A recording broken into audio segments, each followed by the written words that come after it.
Hola, buenas tardes. Estamos en Mérida, Yucatán, y desde aquí estamos transmitiendo nuestro estudio de la mitad de la semana. Bueno, jueves, ya vamos a estar fin de semana mañana. Pero es un honor estar aquí con la familia de Calvary, dando tiempo de refrigerio y también compartiendo la visión para poner una escuela de plantación de iglesias. Están dos grandes amigos con nosotros que siempre están caminando en la gran comisión, así que ha sido un privilegio estar compartiendo con los hermanos de aquí la visión de plantar iglesias. Y hoy estuvimos en Sinanché, un pueblo de unos 40 minutos acá, donde Dios ha levantado un centro de conferencias y un templo que estamos muy gozosos de ver lo que Dios está haciendo allí. Y por supuesto pasamos a la playa a tener un tiempo de refrigerio. Comimos allá un rico ceviche, pescado frito, así que estoy súper agradecido con Dios con todas las bondades que Él nos da. Y esta tarde pues no podía pasar en alto en nuestro estudio. Ayer compartí puesta nuestra mirada en Cristo Jesús. Y hoy continuamos con nuestro estudio en el libro de Hechos. Terminamos el capítulo 11 y entramos al capítulo 12. Un capítulo donde vamos a ver sangre, violencia, la persecución. Así que damos gracias a Dios que nos permite que a través de estas vías de comunicación podamos conectarnos, no perder nuestro estudio semana a semana, verso por verso, capítulo por capítulo. Mañana les invito, vamos a estar en Calvary, Mérida, llevando una conferencia de misiones. La Gran Comisión es a las 5:30 de la tarde, tiempo de Mérida. Conéctate en Calvary, Mérida, y vamos a ver si podemos proyectarlo en conexión, pero si no, en Calvary, Mérida, Calvary Chapel Mérida, en Facebook, puedes tú conectarte y oírnos. Tres pastores vamos a compartir la Gran Comisión: el pastor Jeff, que vino de Tijuana, Instituto La Gloria; el pastor David Hernández, que es pastor de Calvary Las Brazas, de la Ciudad de México; y su servidor, que en estos momentos estamos transmitiendo en vivo. No es grabado, sino estamos en vivo. Y aquí donde tenemos señal más fuerte, no podemos transmitir sin problema. Estamos muy gozosos de seguir nuestro estudio en el libro de Hechos. Prepárate, abre tu Biblia en el capítulo 12 y vamos a abrir en oración, dar gracias a Dios por este tiempo que nos permite estar acá en Mérida. Muy corto, salgo el sábado, mi vuelo temprano sale para la Ciudad de México. Allá voy a estar 2 días.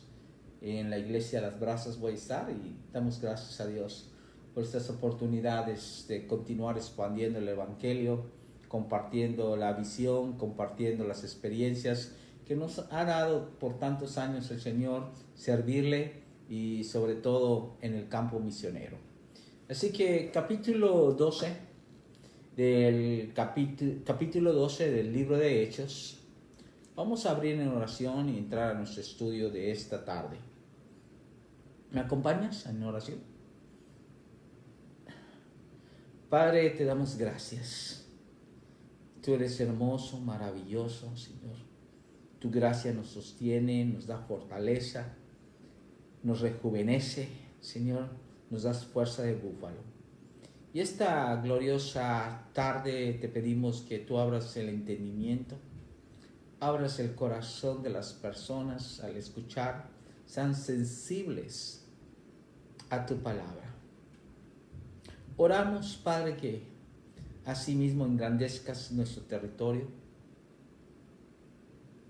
que nos bendigas grandemente, Señor, y que nos sostengas en tus manos.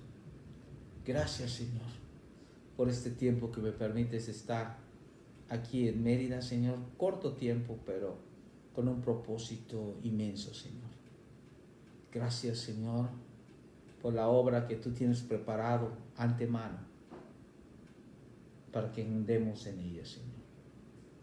Oramos así, que seas tú quien hable, más de ti, menos de mí, Señor.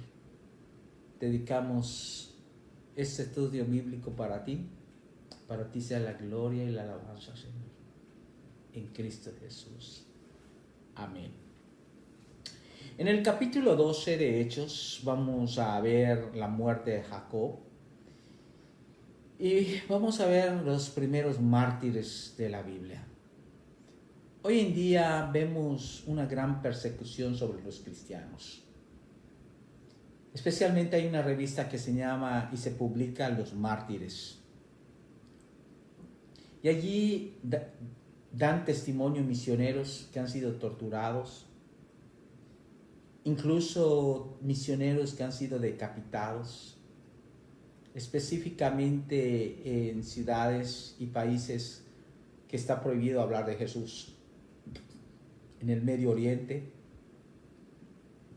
en algunas partes de América Latina, en China, y dan testimonio específicamente quién es el Señor Jesús. Jesús nos llamó a seguirlo, y eso nos lleva a tener confrontación con personas intolerantes hacia el Evangelio, incluso discriminación, violencia. Lamentablemente el testimonio del cristiano ya no es tan válido porque nos hemos mezclado en doble ánimo hacia las cosas del mundo. Y hay muy pocos, hay un remanente que siguen los pasos de Jesús verdaderamente, que han perfeccionado en la madurez, en el amor de Cristo, y ya no hay temor en ellos. Así que ellos pueden llevar la palabra en lugares prohibidos, en lugares donde odian a Jesús, odian a los cristianos, y el testimonio del cristiano permanece. Y hoy vamos a continuar viendo los mártires de la iglesia, y hoy vamos a ver la muerte del primer apóstol Jacobo, y después vamos a aprender que Pedro es encarcelado. La persecución ahora es encabezada por el gobierno romano, es decir, por el rey Herodes, y esto ya lo había profetizado el Señor. Y el tema de esta tarde: la violencia llama a más sangre. Nada resolvemos con violencia, al contrario, la violencia llama a más sangre. Y es el título de hoy. Y si tú tienes Biblia, como había dicho, vamos a empezar el capítulo 12, versículo 1 de la palabra de Dios. Dice la palabra: en aquel mismo tiempo, el rey Herodes echó mano a algunos de la iglesia para maltratarlos. Hemos aprendido anteriormente que la persecución hacia los cristianos estaba encabezada por el sumo sacerdote, el grupo de Sanedrín. Y después aprendimos que la persecución la tomó Pablo. El cristianismo ha llevado hasta ahora 10 años en avance. Y esto ha permitido que salgan de Jerusalén, vayan a Judea, a Samaria y a las últimas partes del mundo. Y ahora la persecución hacia los cristianos es encabezada por el rey Herodes. Y es una persecución de sangre, una persecución severa. ¿quién es este rey Herodes? Primero que nada, debes entender que el nombre Herodes no era un nombre propio, sino el nombre de una familia de reyes.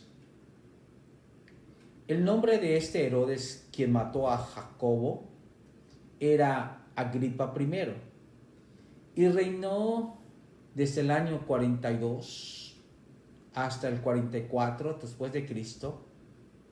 Y la casa de Herodes fue conocida como casa de sangre, así como la casa de Saúl en el Antiguo Testamento fue conocida como casa de sangre. En 2 Samuel, capítulo 21:1 nos los dice. Ahora, vuelvo a decir, Herodes no es un nombre propio, sino es el nombre de una familia de reyes. Y esto empieza desde el primer Herodes que conocemos en el Nuevo Testamento, que es Herodes el Grande. Y de acuerdo a la historia, nos habla que Herodes el Grande tuvo 10 esposas. Imagínate, 10 esposas. Así que la mayoría de hijos que él tuvo eran medios hermanos, eran de diferentes mujeres. Y para complicar las cosas, él tenía 2 esposas que llevaban el mismo nombre. Y el nombre es Marión. Ahora, para entender un poquito más el corazón malvado de Herodes, su primera esposa, Mario, parecía que la amaba. Sin embargo, escuchó que su esposa estaba conspirando contra él y sus hijos. Así que esto no le gustó y ordenó matar a su esposa Marión junto con sus 2 hijos. Ahora, él no quedó tranquilo acá, Herodes el Grande. Mandó a matar a los suegros y a toda la familia de su esposa Marión. Nos dice los historiadores que la amaba profundamente. Y luego, para demostrar ese amor, mandó a construir una hermosa torre para ella en Jerusalén. Así que se busca otra esposa con el mismo nombre, Mariote. Mariote tuvo un hijo con él con el nombre Aristóbulo. Y él a su vez tuvo un hijo que llamó Herodes Agripa. Así que este rey Herodes era el nieto de Herodes el Grande, segundo hijo de Idumio Antipas. Este fue el que mandó a matar a todos los niños menores de 2 años que vivían en Belén y sus alrededores. Mateo 2:16. Este rey que echó mano a la iglesia se convirtieron en los adversarios principales del movimiento cristiano. Y ya no era el grupo Sanedrín, no eran los saduceos, los fariseos, los escribas, ya no era Saulo de Tarso. Ahora el mismo rey lleva esta violencia hacia los cristianos. Y este es profético. En Apocalipsis capítulo 2 nos habla del mensaje especial que el ángel le dio a Esmirna, que la iglesia de Esmirna iban a ser mártires por su fe. Me gustaría leer esta porción en Apocalipsis capítulo 2, versículo 8 y 10, que dice la palabra: escriba al ángel de las iglesias en Esmirna, el primero y el postrero, el que estuvo muerto y vivió, dice esto: yo conozco tus obras y tu tribulación y tu pobreza, pero tú eres rico, y las blasfemias de los que dicen ser judíos y no lo son, sino sinagoga de Satanás. No temas en nada lo que va a padecer. He aquí el diablo echará a algunos de vosotros en la cárcel, para que seáis probados, y tendréis tribulación por 10 días. Sé fiel hasta la muerte, y yo te daré la corona de la vida. Y esto se dirige a la iglesia de Esmirna, que iban a ser mártires por 10 días. Primero que nada, la iglesia de Esmirna, y esto significa mira, que es la sustancia usada como perfume para ungir cuerpos muertos por su olor tan aromático. Esta ciudad antigua fue conocida como la Corona de Asia. Hermosa ciudad, era una ciudad que era el centro de ciencia, medicina, conocida hoy como Izmir, que es la Turquía moderna. Ahora, esta iglesia que lleva este nombre está bajo gran persecución. Así que Jesús les manda este mensaje personal que ellos vivirán, que serán mártires y perseguidos, pero por su fe Jesús les dijo, porque yo vivo, vosotros viviráis. Yo soy el alfa y omega. Lo que se refiere acá proféticamente a 10 días, se refiere a 10 emperadores que van a continuar esta persecución hacia los creyentes que van a ser mártires. Y esto es conocido en forma profética, la gran persecución para la iglesia. Y fueron 10 emperadores que encabezaron la persecución. Por ejemplo, el primero, Nerón, en el año 64 al 68. Bajo su reinado, él decapitó a Pablo. El segundo, Domitio, del año 95 al 96. Este emperador fue el que exilió a Juan a la isla de Pasmos. El tercero, el emperador Trajano, en el año 98 y 117. Durante su reinado, Ignacio fue quemado en la hoguera. Cuarto, Marcos Aurelio. Bajo su reinado, Policarpio, el pastor de la iglesia de Esmirna, fue martirizado. Y así continuaron el quinto emperador, Severus, el sexto, Maximinum, séptimo, Decius, octavo, Valerian, noveno, Aurelian, y el décimo, Diocletian, en el año 303 a 313. Este fue el peor después de la muerte. Y allí, después de este emperador, fue levantada la persecución.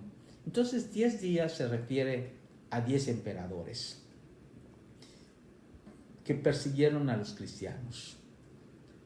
Y así el Señor en esta carta les anima a ser fieles hasta la muerte. ¿Por qué? Porque les dará la corona de la vida.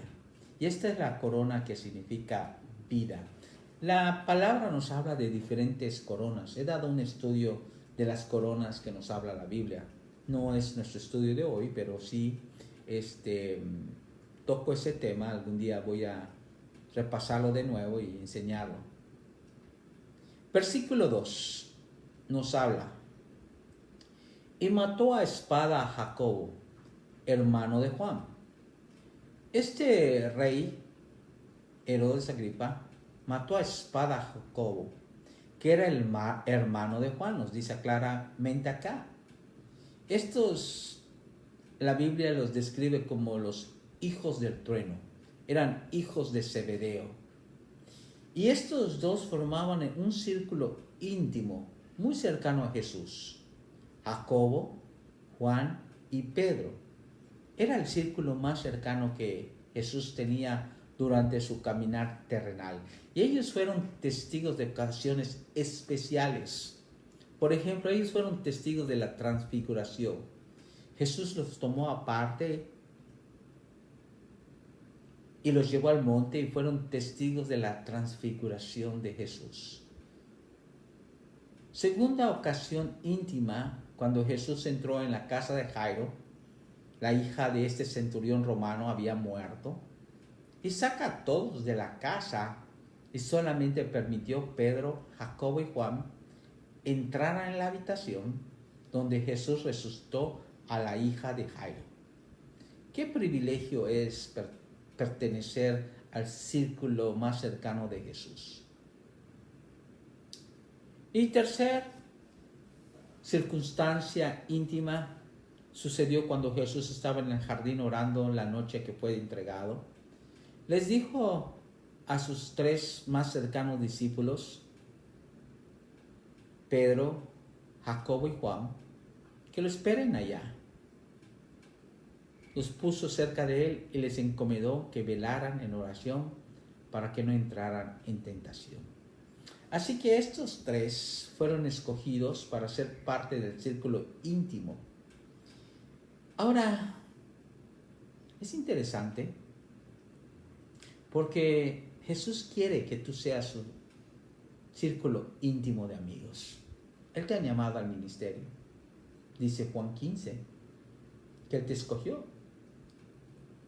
Y ya no te llama siervo, te llama amigo.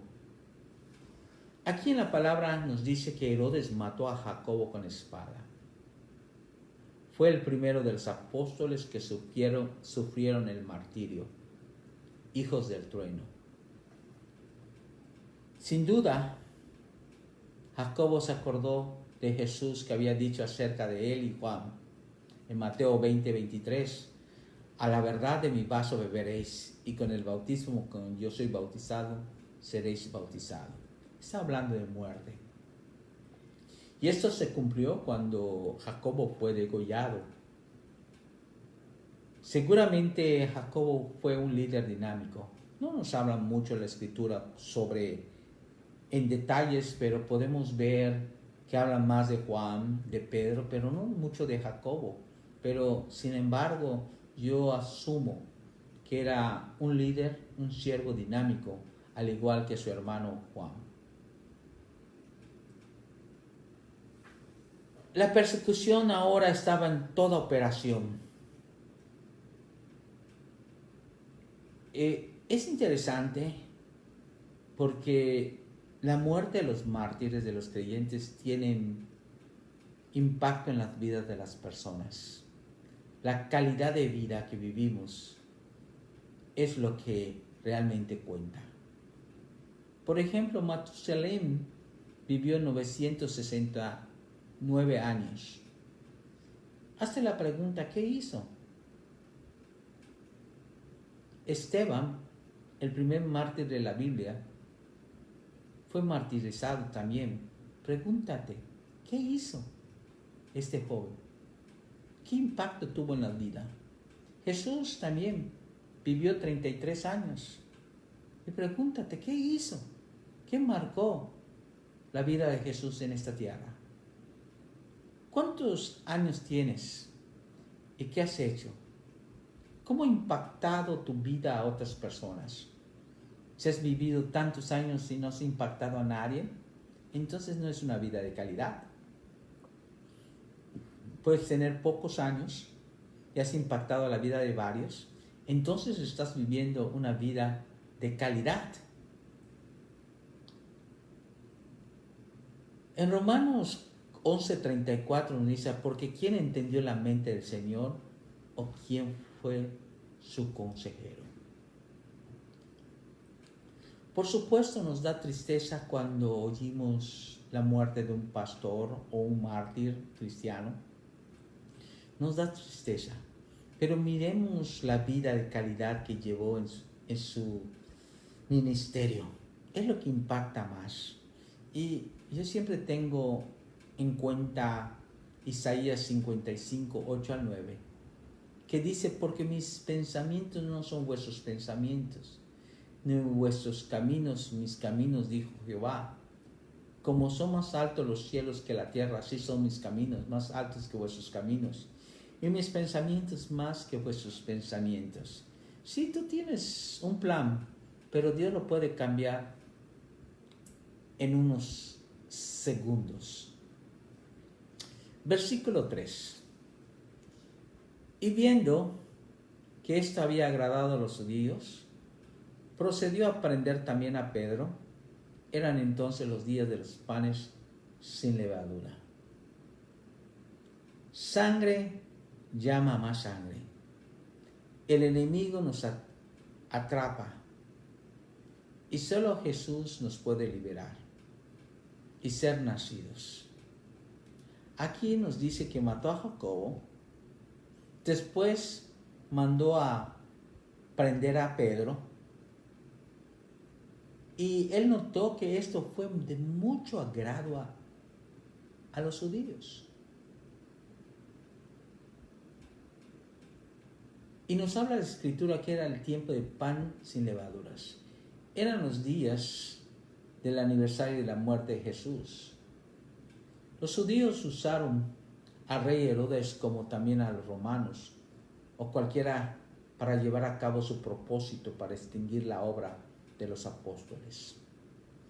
Acuerdo a la tradición, nadie sería juzgado, nadie podría ser asesinado durante la fiesta de los panes sin levadura. ¿Qué pensaba Pedro de esto? Seguramente se acordó de las palabras de Jesús en Juan, que nos dice Juan 21, 18 al 19. De cierto te digo, cuando eras más joven te ceñías, ibas a donde querías, mas cuando ya estás viejo extenderás tus manos y te ceñirá otro y te llevará donde no quieres. Esto dijo dando a entender que con muerte habían de glorificar a Dios. Y dicho esto, dijo, sígueme. Esto se cumplió proféticamente, que se refería a la muerte que habían de tener ellos, iban a glorificar a Dios. Bueno, Herodes prende a Pedro y nos dice acá que esto agradó mucho a los judíos. Esto fue motivo de aplauso de ellos, los que quieren agradar al hombre en vez de agradar a Dios. ¿Por qué? Porque siempre serán víctimas de Satanás. Este hombre perverso no le interesaba la justicia, sino que le interesaba su movimiento político. Y si esto fue agradable para las multitudes, iba a continuar haciéndolo porque iba a ser un emperador romano. El ser cruel ganó el favor también de los legalistas y se unieron a él. Tristemente, conociendo la verdad, ignoran la verdad y están atrapados llevándose por el enemigo. Y todo eso es un fracaso a la eternidad. La palabra de Dios en 2 de Pedro, capítulo 2, 19 al 22, nos dice: les prometen libertad y son ellos mismos esclavos de corrupción, porque el que es vencido por alguno es hecho esclavo del que lo venció. Ciertamente, si habiendo ellos escapado de las contaminaciones del mundo por el conocimiento del Señor y Salvador de Jesucristo, enredándose otra vez en ellas, son vencidos, su postrer estado viene a ser peor que el primero. Porque mejor les hubiera sido no haber conocido el camino de la justicia, que después de haberlo conocido volverán atrás del santo mandamiento que fue dado. Pero les ha acontecido lo que dice verdaderamente Proverbios: el perro vuelve a su vómito y la puerca lavada a revolcarse en el cieno. Es interesante porque hemos oído de personas que han abandonado sus convicciones para irse al mundo. Y han sido atrapados, ignoran la verdad.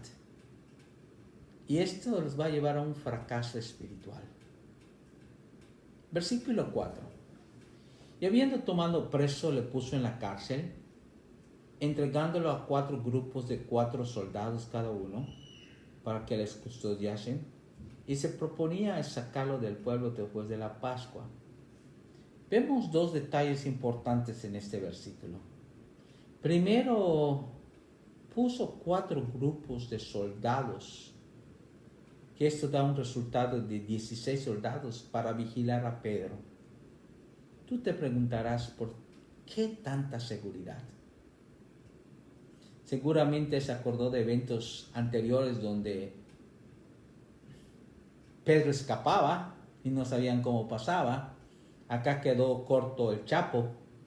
Pedro entraban ángeles, abrían las puertas y salía. Y se acordó que Pedro se escapaba. Así que durante 24 horas puso 4 grupos de soldados, 16 soldados, para vigilar a Pedro, un pescador sin experiencia de entrenamiento militar, pero escapaba, porque Dios le abría las puertas, iba delante de él. Y es interesante leer la historia en el capítulo 5, cuando el ángel le abrió de noche las puertas y lo sacó fuera de la cárcel. Y allí, en vez de guardarse, Pedro se fue en el templo, un lugar público, y empezó a anunciar la palabra de vida. Qué interesante. Así que tenía 16 soldados Pedro para cuidarlo. Ellos trabajaban por turnos. Eran 4 turnos de 6 horas. En el caso de Pedro, él estaba encadenado a 2 guardias, uno de cada lado. Y había otro guardia en la puerta de la celda y otro guardia en la puerta de la prisión. Por esa manera había siempre 4 guardias vigilando a Pedro. Y dice acá que Herodes pensaba llevarlo ante el pueblo, obviamente para ejecutarlo, pero tenía que esperar después de la Pascua, porque los judíos creían que era una profanación ejecutar a alguien durante esa fiesta. Así que Herodes pensaba congraciarse más con el pueblo, presentando un espectáculo al degollar a Pedro después de la Pascua. Esto iba a traer mucha popularidad a Herodes. Sin embargo, tus planes no son los mismos que el Señor. Tú puedes disponer, proponer, pero Dios tiene la última palabra. Versículo 5. Así que Pedro estaba custodiado en la cárcel, pero la iglesia hacía sin cesar oración a Dios por él. ¿Cuánto tiempo estuvo en prisión? No lo sabemos. Tal vez unos pocos días, esperando el final de la fiesta de los panes sin levadura para poder ser juzgado y por supuesto ser ejecutado. Nos muestra aquí el apoyo que recibía Pedro de la iglesia. Y noten claramente qué apoyo. No fue un apoyo de manifestación, hermanos. No fue un apoyo para recolectar firmas para que sea liberado. No fue un apoyo de violencia para rescatar a Pedro de la cárcel. No fue un apoyo financiero para encontrar el mejor abogado, sino fue el apoyo de la oración de la iglesia activa. Y hermanos, quiero hacer una pauta, porque la iglesia hoy está muy deficiente en la oración, de interceder unos a otros, de orar por las necesidades de la iglesia, orar por los misioneros, orar por los líderes, orar por los pastores. La iglesia necesita regresar a las bases de oración. Los creyentes tenemos el armamento más fuerte, la arma más letal. Tenemos la oración, que es el armamento más pesado. Dice el apóstol Pablo en 2 Corintios capítulo 10, versículos 3 y 5, pues aunque andamos en la carne, no militamos según la carne, porque las armas de nuestra milicia no son carnales, sino poderosas en Dios para la destrucción de fortalezas, derribando argumentos y toda actividad que se lleva contra el conocimiento de Dios y llevando cautivo todo pensamiento a la obediencia a Cristo. Nos dice la palabra que Daniel perseveraba en oración todo el tiempo, que él oraba 3 veces al día. Y el Señor respondía. ¿Cuántas veces has orado este día tú? Jesús nos enseña que debemos orar sin desmayar. La iglesia necesita regresar a las bases de la oración. Muchos me dicen, pastor, yo oro en mi casa, oro cuando manejo, oro cuando estoy en la sala, oro cuando voy al baño. Así que llevo una vida de oración. Y es correcto, pero llevas una vida personal de oración. Y la iglesia está totalmente débil en la oración corporal. Y la oración corporal, hermanos, déjame decirte, derrumba legiones, rompe cadenas. Y algo que siempre he enfatizado, a mí me gustan las noches de oraciones, porque allá tenemos los verdaderos creyentes. Nosotros llevamos la oración en San George los lunes y me gozo mucho de las peticiones de algunos hermanos que a veces nos acompañan y oramos por ellos, imponemos manos. Cosas hermosas suceden en la oración. Hoy que estuvimos con los pastores del movimiento de plantación de iglesias de Las Vegas, el pastor Jeff, el pastor Brennan, nos conectamos y estuvimos orando. Pastor David de Las Brasas de México, Sammy y todos los pastores de aquí, tuvimos un tiempo de oración y es hermoso cómo nos une. A veces pasamos tanto tiempo criticando y hablando mal de los demás y perdemos totalmente la vista de nuestro llamado. Claro, gente nos va a decir, nos va a criticar, va a pensar, va a decir, va a hacer lo demás, pero realmente una persona se conoce por los frutos, no por lo que dice, sino por los frutos. Su vida, ve su vida en los últimos, 5 años, ¿qué ha hecho? O ve su vida en los últimos 10 años, ¿qué ha hecho? Su vida en los últimos 20 años, ¿qué ha hecho? ¿Sigues igual? ¿Sigues en tu misma zona de confort? Y es algo que enfaticé ayer en la enseñanza que di. Si Dios no te saca fuera de tu zona de confort, hay un problema. Estás muy cómodo. Pablo pidió las oraciones de los hermanos en todo tiempo. Y siempre oraba. Y vuelvo a decir, vemos en la Biblia que Dios ha usado grandemente a personas de oración. Y doy gracias que estando en San George, los que oran más conmigo son los de Las Vegas. Nos hemos unido muy fuerte espiritualmente, teniendo un mismo corazón, un mismo sentir, una misma visión. Y el pastor de misiones, Brennan, no sabía que hablaba español. Siempre he estado hablando inglés con él. Y hoy que tuvimos reunión con todos los pastores, empieza a hablar en español perfecto.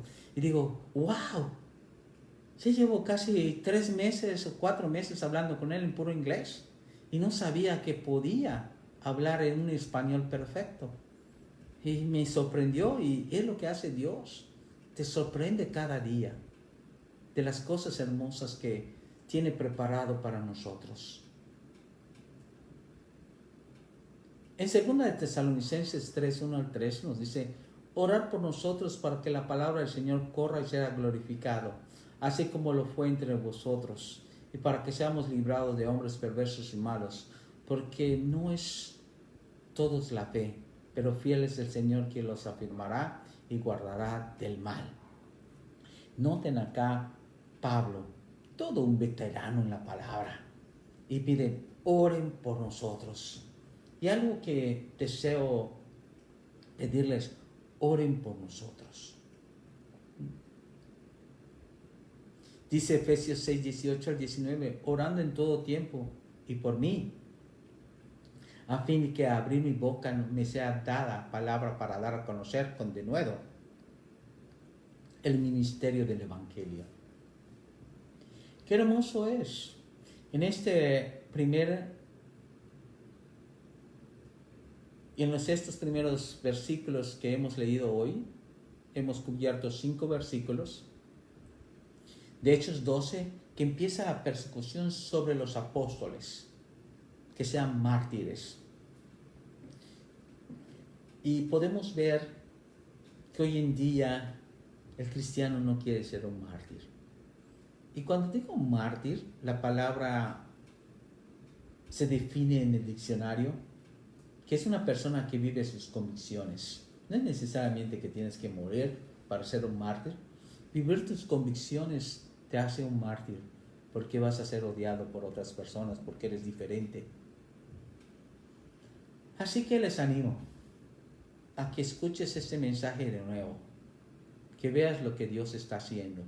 Y yo pido oración. Mañana tenemos una conferencia que vamos a estar el pastor director de la Gloria, pastor Jeff Rusby, compartiendo, el pastor de Calvary Las Brazas de México, y su servidor vamos a estar compartiendo misiones, la gran comisión.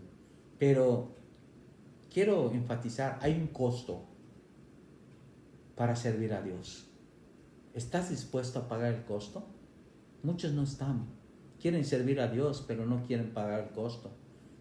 Y sus corazones están divididos. Y se va a mantener dividido porque no están dispuestos a negarse a sí mismo, levantar su cruz y seguirlo. Oramos. Padre, te doy gracias por este tiempo. Yo oro por aquellos que, Señor, están viviendo una vida sin aventuras. Están viviendo un evangelio confortable y tienen miedo de salir de su zona de confort, Señor. Ayúdanos, porque tú has dicho que si tú estás con nosotros, ¿quién contra nosotros, Señor? Te pedimos que nos bendigas, que nos ilumines, y sobre todo, Señor, si hay alguien aquí que está muy confortable, Señor, sácalo de su zona de confort. Toca su corazón, que tome aventuras de fe, que haga cosas nuevas, Señor, para ti. Gracias por tu misericordia, gracias por tu paz, y gracias, Señor, porque sé que estás tocando corazones, aquellos que están escuchando en espíritu y verdad. Pero si solamente estás escuchando en la carne, vas a ser nada más oidor y no hacedor. Gracias, Jesús, por esta gloriosa noche que tú nos das. En Cristo Jesús. Amén. Bueno, yo los invito el domingo. Vamos a estar el domingo de nuevo transmitiendo, así que no te pierdas nuestro estudio. Empezamos un nuevo libro, así que estate pendiente, y estamos, gracias a Dios, por sus vidas. Y yo quiero ser como Pablo. Oren por mí. Estamos moviéndonos en diferentes lados.